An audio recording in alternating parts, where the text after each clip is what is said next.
There's room for one more. A young woman, on her way to town, broke her journey by staying with friends at an old manor house. Her bedroom looked out to the carriage sweep on the front door. It was a moonlit night, and she found it difficult to sleep. As the clock outside her bedroom door struck 12, she heard the noise of horses' hooves on the gravel outside, and the sound of wheels. She got up and went over to the window to see who could be arriving at that time of night. The moonlight was very bright, and she saw a hearse drive up to the door. It hadn't a coffin in it. Instead, it was crowded with people.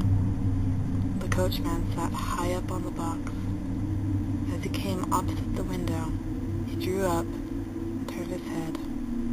His face terrified her, and he said in a distinct voice, "There's room for one more."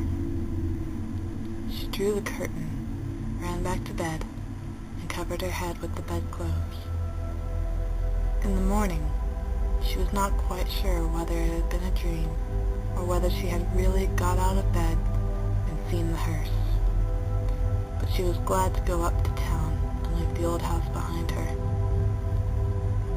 She was shopping at a big store, which had an elevator in it, an up-to-date thing for that time. She was on the top floor and went to the elevator to go down. It was rather crowded, but as she came up to it, the elevator operator turned his head and said, "There's room for one more." It was the face of the coachman of the hearse. "No, thank you," said the girl. "I'll walk down." She turned away. The elevator doors clanged.